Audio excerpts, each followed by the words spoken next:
नमस्कार दोस्तों, आज हम आपके लिए कार्तिक महात्म्य दूसरा अध्याय लेकर आए हैं।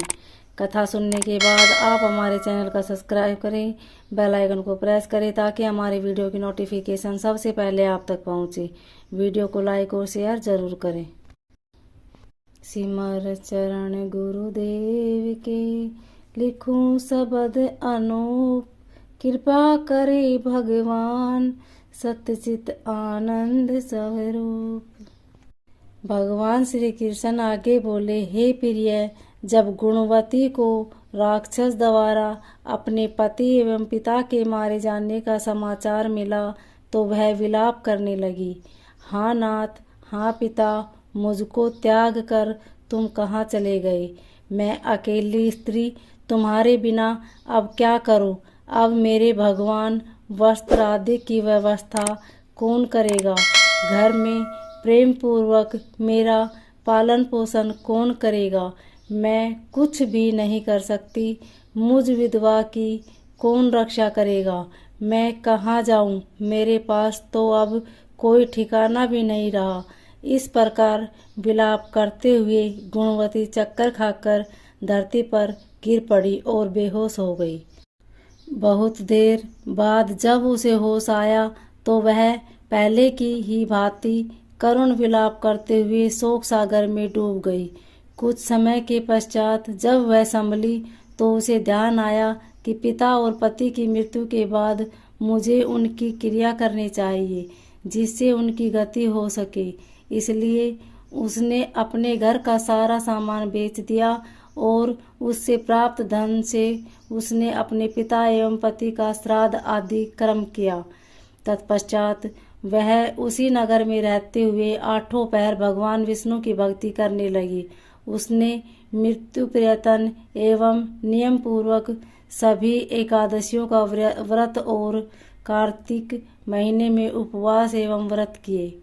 हे प्रिय, एकादशी और कार्तिक व्रत मुझे बहुत ही प्रिय है।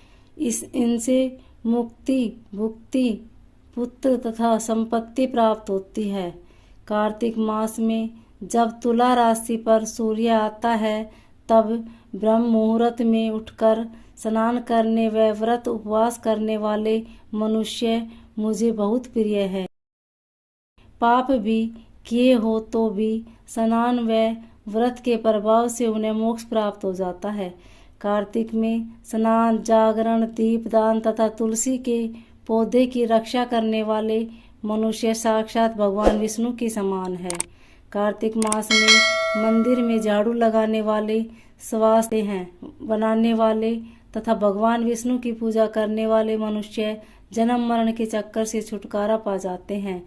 यह सुनकर गुणवती भी प्रति व्रत श्रद्धा पूर्वक कार्तिक का व्रत और भगवान विष्णु की पूजा करने लगी।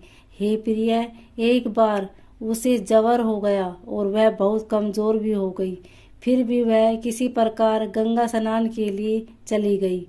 गंगा तक तो वह पहुंच गई, परंतु शीत के कारण वह बुरी तरह से कांप रही थी। इस कारण वह स्थिर हो गई। जब मेरे भगवान विष्णु के दूत उसे मेरे धाम ले आए, तत्पश्चात ब्राह्मण आदि देवताओं की प्रार्थना पर जब मैंने श्री कृष्ण का अवतार लिया तो मेरे गण भी मेरे साथ इस पृथ्वी पर आए जो इस समय यादव हैं।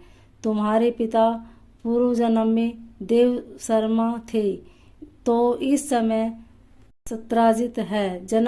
पूर्व जन्म में चंद्र शर्मा पति था, वह डाकू है। और हे देवी, तू ही वह गुणवती है। कार्तिक व्रत के प्रभाव के कारण ही तू मेरी अर्धांगिनी हुई है।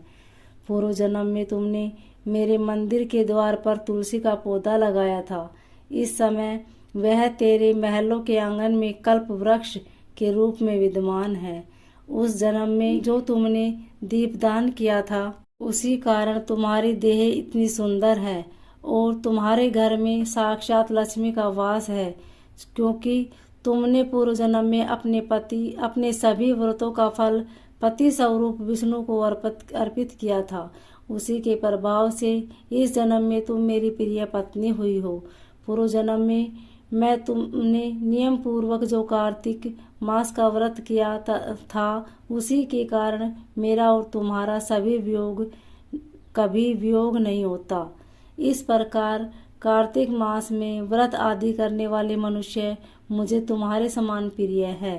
दूसरे जप तप यज्ञ दान आदि करने से प्राप्त फल कार्तिक मास में किए गए व्रत के फल से बहुत थोड़ा होता है, अर्थात कार्तिक मास के व्रतों का 16वां भाग भी नहीं होता।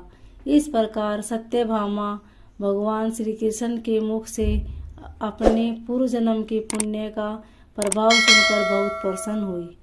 ओम नमो भगवते वासुदेव।